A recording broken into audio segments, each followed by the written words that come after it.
أعوذ بالله من الشيطان الرجيم. بسم الله الرحمن الرحيم.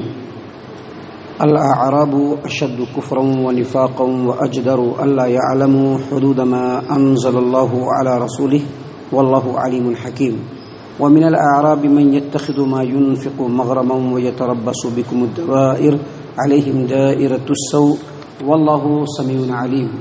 ومن الأعراب من يؤمن بالله واليوم الآخر ويتخذ ما ينفق قربات عند الله وصلوات الرسول ألا إنها قربة لهم سيدخلهم الله في رحمته إن الله غفور رحيم.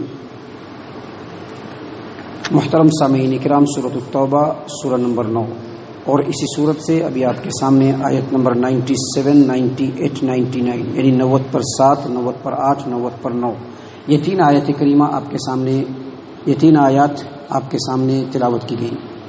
معزز سامعین کرام، پہلی آیت کریمہ یعنی آیت نمبر 97 اللہ تبارک و تعالیٰ فرماتے ہیں الاعراب اشد کفرا ونفاقا واجدر الا يعلموا حدود ما انزل اللہ علی رسولہ واللہ علیم حکیم. یعنی دیہاتی بدو قسم کے لوگ کفر و نفاق میں زیادہ سخت ہوتے ہیں اور زیادہ امکان اس بات کا ہوتا ہے کہ وہ اللہ اور اس کے رسول اللہ تبارک و تعالیٰ نے جو اپنے رسول پر اسلام کے جو حدود اور تعلیمات نازل کیے ہیں اس کو وہ نہیں جانے، اس بات کا زیادہ امکان ہوتا ہے. اور اللہ تبارک و تعالیٰ جاننے والا اور حکمت والا ہے. معزز سامعین کرام، مدینے کے اطراف میں جو جنگلوں صحراؤں کے اندر رہنے والے دیہاتی اور بدو قسم کے جو لوگ تھے ان کی تعداد زیادہ تھی شہر میں رہنے والوں کے مقابلے میں. اور جو لوگ دیہاتوں کے اندر ہوتے ہیں عموماً ایسا عرب میں دیکھا گیا، مدینے کے اندر بھی دیکھا گیا، ان کا جو پوائنٹ آف ویو ہوتا ہے، ان کی زندگی کا جو مقصد ہوتا ہے وہ یہی ہوتا ہے کہ کسی نہ کسی طریقے سے پیٹ کو پال لیا جائے، پیٹ کو بھر لیا جائے، شکم پروری کر لی جائے. ان کا کوئی خاص مقصد نہیں ہوتا ہے، ان کا کوئی خاص نظریہ نہیں ہوتا ہے. اب مدینے کے جو اطراف میں جو بدو قسم کے لوگ تھے، اسلامی ریاست کی جب داغ بیل مدینے کے اندر پڑی تو موٹی موٹی خبریں ان کو پہنچتی تھی کہ مسلمان آ کر کے مدینے کے اندر بسے ہیں. اب عرب کے جو ہے کفار قریش اور مسلمانوں کے درمیان جنگ ہو رہی ہے، اس طرح کی جو ہے خبریں ان کو ملتی تھیں. لیکن چونکہ ان کا کوئی نظریہ نہیں تھا، کوئی ان کی زندگی کا مقصد نہیں تھا، لہذا وہ لوگ انتظار کر رہے تھے کہ جو قریش اور مسلمان جو آپس میں لڑ رہے ہیں اور ان کے درمیان جو محاذ آرائی ہو رہی ہے اور ان کے درمیان جو جنگ ہو رہا ہے، ان میں سے جو فتح یاب ہوگا، جو غالب ہوگا، جو جیتے گا، ہم انہی کے ساتھ چلے جائیں گے. اور یہی ہوا. جب مکہ فتح ہوا تو یہ لوگ فوراً اسلام قبول کر لیے. اسلام تو قبول کیے لیکن چڑھتے سورج کو سلام کرنا تھا ان کا کوئی اپنا مقصد یا ان کے نظریات کی کوئی بلندی نہیں تھی. اسلام قبول ان لوگوں نے اس لیے کیا کہ اب اسلام چونکہ سر بلند ہو چکا ہے تو ہم اسلام سے اگر جڑ جائیں گے تو ہم کو بہت زیادہ فائدہ ہوگا. لیکن جیسے ہی اسلام قبول کیے، اسلام کی روشنی میں جو فرائض، جو واجبات، جو ذمہ داریاں ان کے اوپر عائد ہوتی ہے، مثلا نماز کو باقاعدگی کے ساتھ نماز کو جو ہے قائم کرنا، نماز کا اہتمام کرنا، جو اللہ تبارک و تعالیٰ نے مال دیا ہے اس میں سے زکوٰۃ ادا کرنا، اللہ تبارک و تعالیٰ کے راستے میں اپنے جان و مال کو خرچ کرنا، اللہ کے راستے میں جو تکلیفیں اور مصیبتیں آئیں ان کو برداشت کرنا، یہ سب چیزوں کو انجام دینے کے لیے ان کا ذہن ابھی تیار نہیں تھا. کیونکہ جنگلوں اور دیہاتوں میں رہنے کی وجہ سے ایک طرح کا اجڑ پن ان کے اندر، اور علم اور اللہ کے کلام سے جو دوری ان کی تھی، اس کی وجہ سے ان کے اندر جو ہے نرمیت نہیں تھی، ان کے اندر جو ہے ایمان دلوں کے اندر سرایت نہیں کر گیا تھا، اور ان کو اتنا موقع بھی نہیں تھا کہ وہ اہل علم کے ساتھ بیٹھیں، اللہ کے حدود کو، اللہ کے قانون کو جانیں، قرآن کی تعلیمات کو اور نبی صلی اللہ علیہ وسلم کے فرامین کو سمجھیں، جس کی وجہ سے ان کے دلوں کے اندر نرمی نہیں آئی تھی، ان کے دلوں کے اندر تہذیب نہیں آیا تھا. اسی لیے اللہ تبارک و تعالیٰ نے یہاں پر بیان کیا کہ جو دیہاتی اور بدو قسم کے لوگ ہیں، یہ مدینے کے جو منافقین ہیں اس سے زیادہ سخت نفاق ان کے دلوں کے اندر ہے، کیونکہ وہ اللہ کے اوپر، اللہ تبارک و تعالیٰ کی طرف سے اس کے رسول کے اوپر جو حدود اور جو اسلامی قانون نازل ہوئے ہیں وہ یہ لوگ جانتے نہیں ہیں. اسی لیے یہ لوگ زیادہ کفر میں اور نفاق میں بہت سخت ہیں. اللہ تبارک و تعالیٰ آگے فرماتے ہیں کہ وَمِنَ الْأَعْرَابِ مَنْ يَتَّخِذُ مَا يُنْفِقُ مَغْرَمًا وَيَتَرَبَّصُ بِكُمُ الدَّوَائِرَ عَلَيْهِمْ دَائِرَةُ السَّوْءِ وَاللَّهُ سَمِيعٌ عَلِيمٌ. یہ جو دیہاتی لوگ ہیں ان میں سے بعض لوگ ایسے ہیں کہ جو اللہ تبارک و تعالیٰ کے راستے میں خرچ کرتے ہیں تو اس کو جرمانہ سمجھتے ہیں کہ ہم کو جرمانہ ادا کرنا پڑ رہا ہے، اور اب جب جرمانہ ادا کر رہا ہے تو وَيَتَرَبَّصُ بِكُمُ الدَّوَائِرَ، اب وہ انتظار میں ہے کہ کب اسلام کا تختہ پلٹ جائے اور دوسرے لوگ آ جائیں۔ اللہ فرماتے ہیں علیہم دائرۃ السوء واللہ سمیع علیم، اصل میں گردش تو ان کے اوپر آ رہی ہے اور اللہ تبارک و تعالیٰ سننے والا اور جاننے والا ہے۔ دراصل میں نے بتلایا کہ یہ جو بدو لوگ اسلام قبول کیے تھے، اعرابی لوگ جو اسلام قبول کیے تھے، اسلام قبول کرنے کا ان کا مقصد تھا مفاد حاصل کرنا، لیکن یہاں پر مفاد کے چکر میں لینے کے دینے پڑ گئے۔ اب نماز بھی قائم کرنا پڑ رہا ہے، زکوٰۃ بھی ادا کرنی پڑ رہی ہے، جب جب اسلام کی طرف سے اللہ کے راستے میں جان و مال خرچ کرنے کی بات ہو رہی ہے تو جان و مال بھی خرچ کرنا پڑ رہا ہے۔ اس طرح سے ان لوگوں کو ایسا لگ رہا ہے کہ ہم لوگوں کو جرمانہ ادا کرنا پڑ رہا ہے۔ اب یہاں سے وہ لوگ انتظار کر رہے ہیں کہ کوئی ایسا معاملہ ہو کہ اسلام کا چراغ گل ہو جائے، اسلام ختم ہو جائے اور ان تمام بندشوں سے ہم آزاد ہو جائے، اور یہی ہوا۔ 1.5-2 سال کے بعد نبی اکرم صلی اللہ علیہ وسلم کی جیسے ہی وفات ہوئی، یہ جو بدو اور اعرابی قسم کے لوگ تھے، ان میں سے بہت سارے لوگوں میں سے کچھ لوگ تو اسلام کو ہی چھوڑ دیے اور مرتد ہو گئے، کفر کے راستے کو اختیار کر لیا، اور کچھ لوگوں نے زکوٰۃ دینے سے صاف صاف انکار کر دیا کہ ہم زکوٰۃ نہیں دیں گے۔ چنانچہ ابو بکر صدیق رضی اللہ عنہ نے ان لوگوں سے جہاد کیا۔ اللہ تبارک و تعالیٰ یہاں پر اسی بات کو فرما رہے ہیں کہ وَمِنَ الْأَعْرَابِ مَن يَتَّخِذُ مَا يُنْفِقُ مَغْرَمًا وَيَتَرَبَّصُ بِكُمُ الدَّوَائِرَ، اور اعرابی اور بدوؤں میں سے کچھ لوگ ایسے ہیں کہ جب وہ اللہ کے راستے میں خرچ کرتے ہیں اس کو جرمانہ سمجھتے ہیں اور اب اسلام کے لیے گردش زمانہ کے منتظر ہیں۔ علیہم دائرۃ السوء، گردش زمانہ تو ان کے اوپر آنے والا ہے۔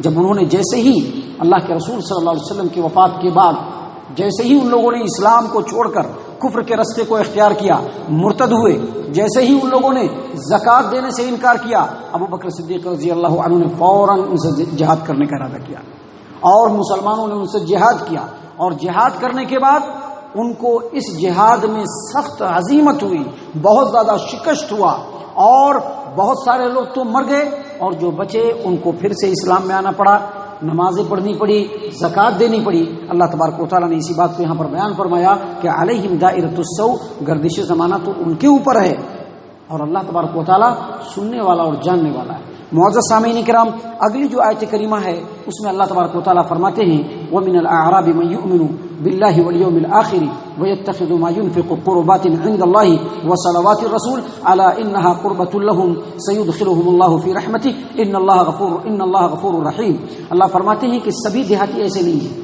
اللہ فرماتے ہیں کہ وَمِنَ الْأَعْرَابِ مَن يُؤْمِنُ بِاللَّهِ وَالْيَوْمِ الْآخِرِ، کچھ دیہاتی ایسے ہیں جو اللہ اور آخرت پر ایمان رکھتے ہیں، اور جو کچھ خرچ کرتے ہیں اللہ تبارک و تعالیٰ سے قرب الہی کا ذریعہ سمجھتے ہیں، اللہ کے رسول صلی اللہ علیہ وسلم کی دعا کا ذریعہ سمجھتے ہیں۔ اللہ فرماتے ہیں آگاہ ہو جاؤ، ان کا یہ عمل اللہ کی قربت کا ذریعہ ہے، اور ان قریب اللہ تبارک و تعالیٰ ان لوگوں کو اپنی رحمت میں داخل کرے گا، اور اللہ تبارک و تعالیٰ بخشنے والا اور رحم کرنے والا ہے۔ یعنی اس آیت کریمہ میں بتلایا جا رہا ہے کہ سارے دیہاتی ایسے نہیں ہیں، بلکہ کچھ دیہاتی ایسے ہیں کہ قرآن کے جو معجزاتی اثر ہے وہ پورا ان کے دل کے اوپر اثر کیا ہے۔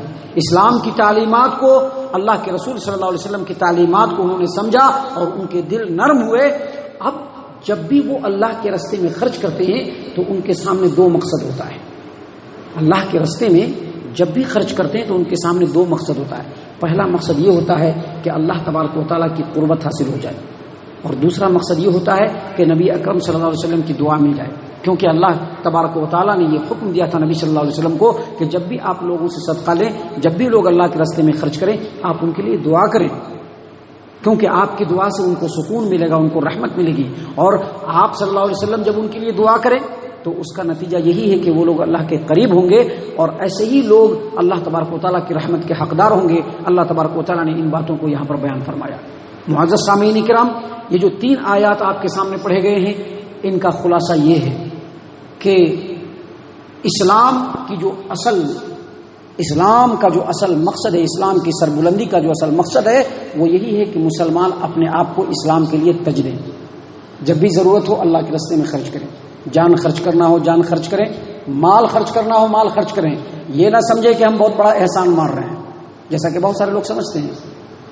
میں نے پہلے بھی بتلایا کہ ہمارے سماج و معاشرے میں جو لوگ ہیں ان میں سے بہت سارے لوگ اسی بدو قسم کے جو دیہاتی ہیں اسی ٹائپ کے ہیں ان کے پاس مال ہے لیکن وہ خرچ کرنا نہیں چاہتے ہیں.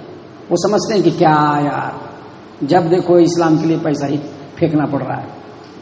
آپ ذرا سوچئے، آپ اپنے شہر کو امیجن کیجئے، تصور کیجئے. آج سے 30 سال پہلے جائیے، کیا اس شہر میں اسلام کی سربلندی، توحید اور کتاب و سنت کی سربلندی ایسے ہی تھی؟ نہیں تھی. بڑی مشکل سے 2-4-10 نمازی جٹتے تھے، بڑی مشکل سے کتاب و سنت کی تعلیم ہوتی تھی. آج دیکھیے آپ کے شہر میں 3 مساجد ہیں اور 3 مساجدوں میں اللہ تبارک و تعالیٰ کے کلمے بلند ہو رہے ہیں. یہ کیوں ہو رہے ہیں؟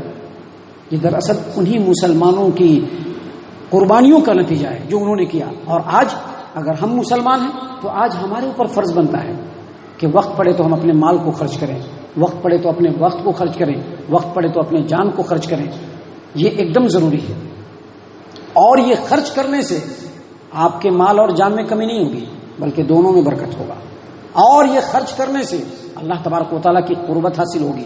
اللہ کے رسول صلی اللہ علیہ وسلم کی دعائیں ملیں گی، لگ جائیں گی وہ دعائیں جو اللہ کے رسول صلی اللہ علیہ وسلم نے اللہ کے راستے میں خرچ کرنے والوں کے لیے کیے ہیں. فرشتوں کی دعائیں لگیں گی. یہ ایک دم ضروری ہے اسلام کے لیے. اور دوسری جو اہم بات سمجھ میں آتی ہے ان تینوں آیات سے وہ یہ کہ اہل علم کی مجلس کو لازم کیجیے. کوئی بھی مسلمان علماء سے مستغنی نہیں ہو سکتا ہے. علماء سے ان کو ملنا پڑے گا، جڑنا پڑے گا اگر ایمان چاہیے. اگر ایمان نہیں چاہیے تو جدھر چلے جائیے، جہاں چلے جائیے، جن سے چاہے فتویٰ پوچھ لیجیے، منمانا فتویٰ لے کر کے اپنی زندگی میں عمل کر لیجیے، کوئی حرج کی بات نہیں. لیکن اگر سچا اور صحیح اسلام چاہتے ہیں، اگر چاہتے ہیں کہ آپ کے دل کے اندر تقوی آئے، اگر چاہتے ہیں کہ آپ کے دل کے اندر نرمی آئے، آپ چاہتے ہیں کہ اللہ کے راستے میں بالکل جھک جائیں، تو اس کے لیے علماء سے جڑنا پڑے گا، علماء کی مجالس کو لازم پکڑنا پڑے گا. یہ جو درس قرآن ہوتا ہے، یہ جو درس حدیث ہوتا ہے، ارے یہ سب بلّہ کا سن کے بس اٹھ کے بھاگ گئے، یہ ساری چیزیں یہ سب نفاق کی علامتیں ہیں. کمپلیٹلی منافق نہیں لیکن یہ نفاق کی علامت ہے. ان چیزوں سے بچنا چاہیے. میں نے اس سے پہلے اللہ کے رسول صلی اللہ علیہ وسلم کی ایک حدیث آپ کے سامنے پیش کی تھی کہ 3 آدمی، نبی صلی اللہ علیہ وسلم کا درس چل رہا ہے، 3 آدمی ادھر سے گزرے مسجد میں آئے. 3 آدمی میں سے ایک آدمی بالکل سامنے آ کر کے بیٹھ گیا، دوسرا آدمی ذرا شرما کر کے پیچھے بیٹھا، اور تیسرا آدمی کا کیا درس سننا، کیا اللہ کے کلام کو سننا، بس پیٹ پھیر کر کے بھاگ گئے. اللہ کے رسول صلی اللہ علیہ وسلم نے فرمایا کہ میں 3 آدمیوں کا حال تم کو نہ بتلا دوں؟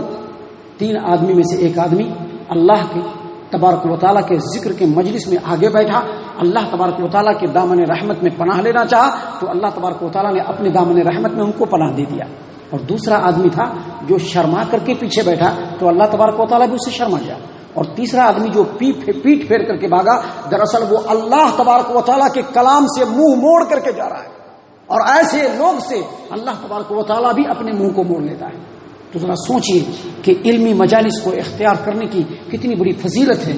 لہذا اگر چاہتے ہیں کہ اسلام سے جڑے رہیں، اگر چاہتے ہیں کہ اللہ کا قرب حاصل ہو، اگر چاہتے ہیں کہ اسلام کی حقیقتوں کو سمجھے، اگر چاہتے ہیں کہ اللہ تبارک و تعالیٰ نے جو اسلامی حدود اللہ کے رسول صلی اللہ علیہ وسلم پر نازل فرمائے ہیں ان کی جانکاری ہو، تو ایسے جو دروس ہوتے ہیں اس کو ایک دم لازم پکڑ لیجئے، ایک دم لازم پکڑ لیجئے.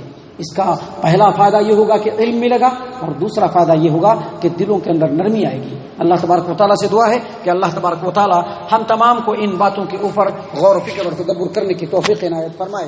اللہ تبارک و تعالیٰ ہم تمام کو صحیح معنوں میں مومن اور مسلمان بنائے، جنت الفردوس میں جگہ عطا فرمائے. اے اللہ ہم تمام کو جہنم سے پناہ دے. اے رب العالمین ہم تمام کو جہنم سے پناہ دے. اے مالک الملک ہم تمام کو جہنم سے پناہ دے. آمین یا رب العالمین. وما علینا الا البلاغ المبین.